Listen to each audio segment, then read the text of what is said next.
অযৌক্তিক ভাতা ২০২৫ যা পুনর্নির্ধারণ করা খুবই যৌক্তিক হয়ে পড়েছে। ৩ ঘন্টার বেশি সময় কাজের জন্য ২০ টাকা টিফিন ভাতা। ২ একজন কর্মচারীর দিনে টিফিন ভাতা ৯ টাকা, মাসিক ২০০ টাকা। ৩ 13.৫ টাকা অফিসে যাওয়া আসা ভাতা, মাসিক ৩০০ টাকা। ৪ মাসে ১০০ টাকা ধোলাই ভাতা। ৫ ৫০০ টাকা শিক্ষা ভাতা। ৬ ১৫০০ টাকা চিকিৎসা ভাতা।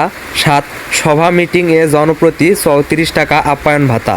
তো ভিডিওটি চলাকালীন সময়ে একটি রিকোয়েস্ট, চ্যানেলটিকে সাবস্ক্রাইব করে পাশেই থাকবেন। টিফিন ভাতা প্রতিদিন ১৩ টাকা। জাতীয় বেতন স্কেল ২০১৫ কার্যকর হওয়ার পর ১১ থেকে ২০তম গ্রেডের কর্মচারীদের মাসে ২০০ টাকা টিফিন ভাতা দেওয়া হয়। প্রতিদিন গড়ে একজন কর্মচারী ৯ টাকা ৯ পয়সা টিফিন ভাতা পাচ্ছেন, কিন্তু এ টাকায় বর্তমানে কোনো টিফিনই পাওয়া যাচ্ছে না। বর্তমানে অতি সাধারণ মানের একটি কলাও ১০ টাকা বিক্রি হয়।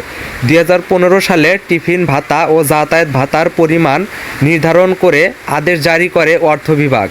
গেল ৯ বছরে এ ভাতা বৃদ্ধির কোনো উদ্যোগই নেওয়া হয়নি।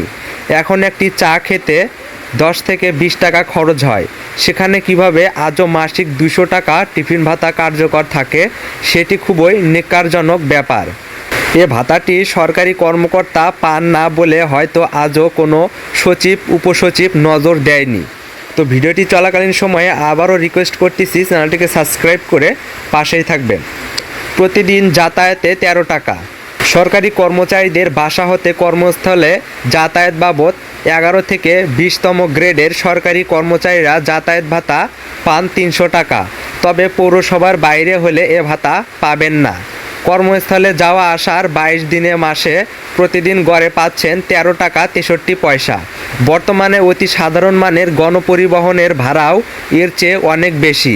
যে হারে ডিজেল ও তেলের দাম বাড়ানো হয়েছে, সে হারে বেড়েছে গাড়ি ভাড়া। এখন ২০ টাকার নিচে কোনো রিক্সা ভাড়াই না এবং গণপরিবহনের ভাড়া দিতেই পকেট খালি হয়ে যায়।